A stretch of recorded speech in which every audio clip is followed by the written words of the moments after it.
In the long course of East Asian history, Wu Zetian rose to the throne beneath the sacred crown through astonishing political maneuvering, rewriting the very rules of imperial power. Across the sea in Japan, however, there also emerged a woman who could stand shoulder to shoulder with her. She was the only female crown prince in Japanese history. If Wu Zetian seizing her son's throne already sounds shocking enough, then this Japanese empress's story is even more unconventional. She ascended the throne twice, and even attempted to pass the imperial title to a monk with no blood relation, pushing the traditional order to the brink of collapse. She was Empress Kōken, later known during her second reign as Empress Shōtoku. Her story may redefine what true rebellion really means. Born in 718, Kōken entered the world at the very peak of power during Japan's Nara period. Her background was even more formidable than Wu Zetian's. She was the daughter of Emperor Shomu. At that time, Japan was in a phase of intense admiration and imitation of Tang China. From legal systems to clothing, from architecture to Buddhist scriptures, nearly everything was modeled after the Tang dynasty.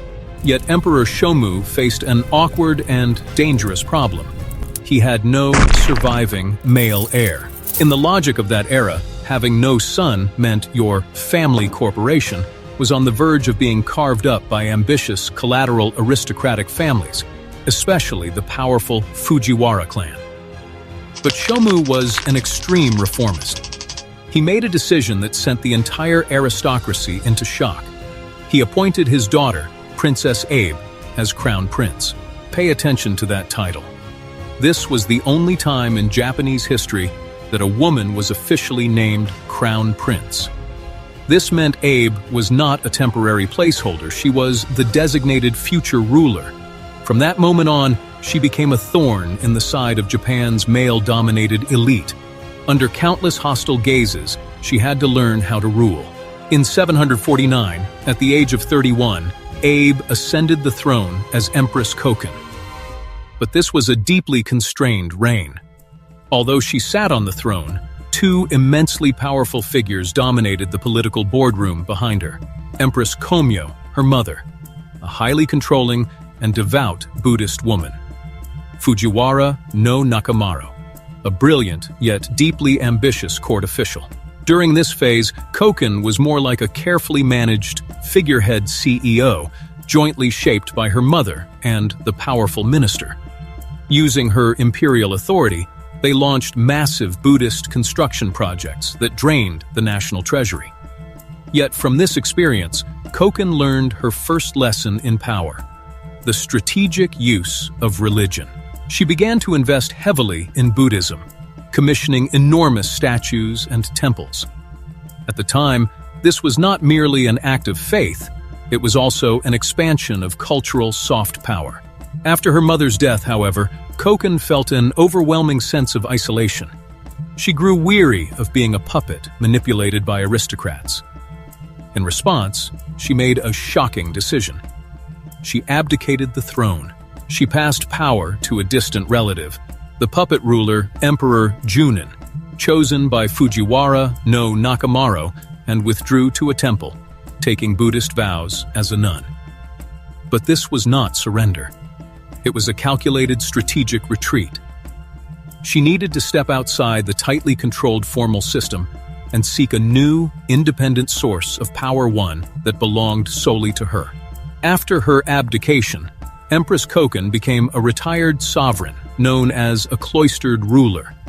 Just as everyone assumed she would spend the rest of her life in quiet devotion, striking a wooden fish drum in a temple, a man entered her world. His name was Dōkyō, a mysterious monk skilled in medicine. In 761, a sudden and severe illness struck Kōken.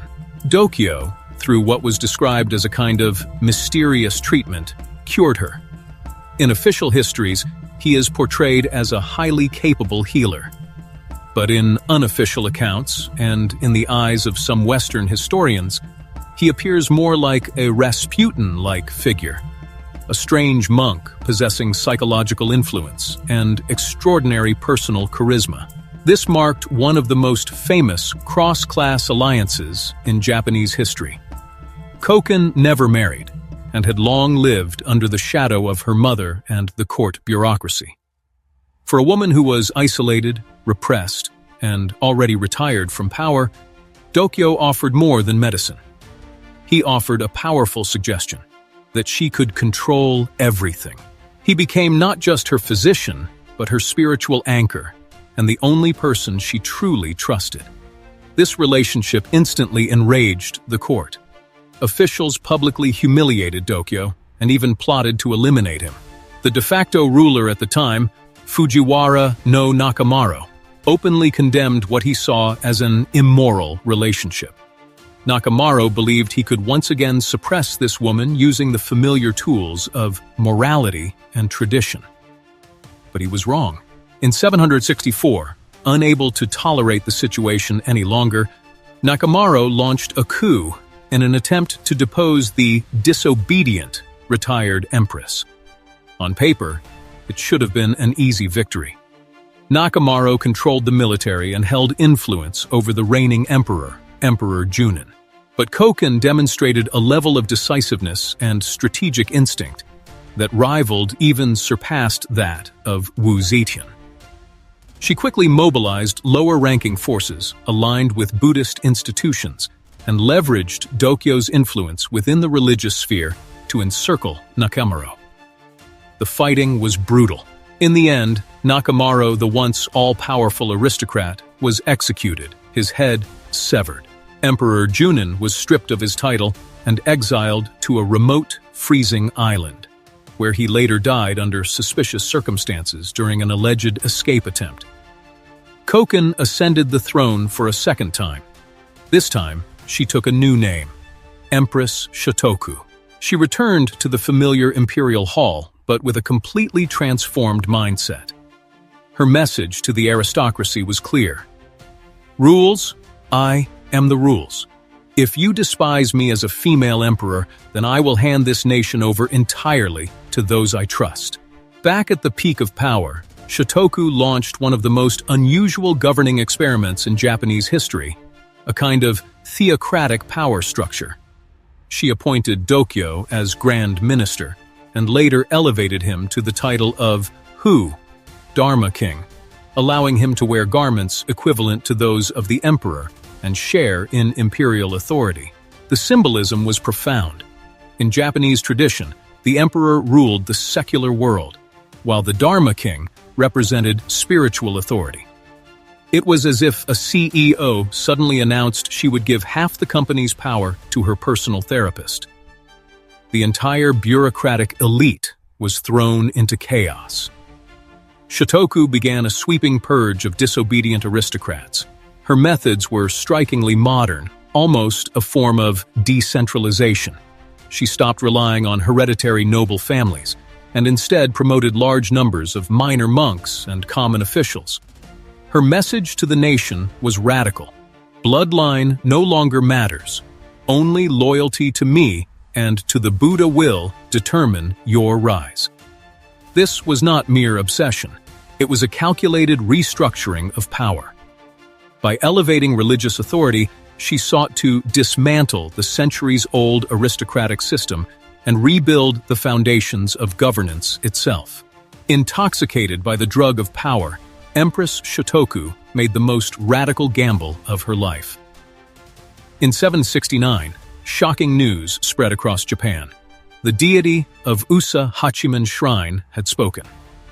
The oracle declared, "If Dōkyō is made emperor, the realm will enjoy eternal peace." This revelation exploded like an atomic bomb in Japanese history. The legitimacy of the Japanese emperor rested on one foundation alone: bloodline. If a monk with no imperial lineage could ascend the throne, the very basis of the state would collapse. It was an all-or-nothing gamble. If it succeeded, Shōtoku would fundamentally redefine the logic of rule in Japan. If it failed, she would be erased by history. This was her ultimate act of defiance against a male-dominated order. It was as if she were saying to the aristocracy, "You claim I am unfit. Then I will place a commoner above all of you. What can you do about it? But she underestimated the system's instinct for self-preservation. A court official named Wake no Kiyomaru stepped forward. Risking his life, he traveled to the shrine and returned with a second oracle. Since the dawn of Japan, the emperor must always be of imperial blood. Dōkyō, you traitor, step aside. Shōtoku was furious. Instead of executing him outright, she humiliated him, giving him the insulting nickname Kigara-maru, meaning filthy one, crippling him by cutting his leg tendons and exiling him to the frontier. Though she won this confrontation, she lost the consensus of the entire nation. In 770, Empress Shōtoku fell gravely ill. In the final moments of her life, the entire court held its breath. Not a single noble came to visit her. Everyone was simply waiting for her to die, waiting for the downfall of the so-called demonic monk. That year, she died in isolation.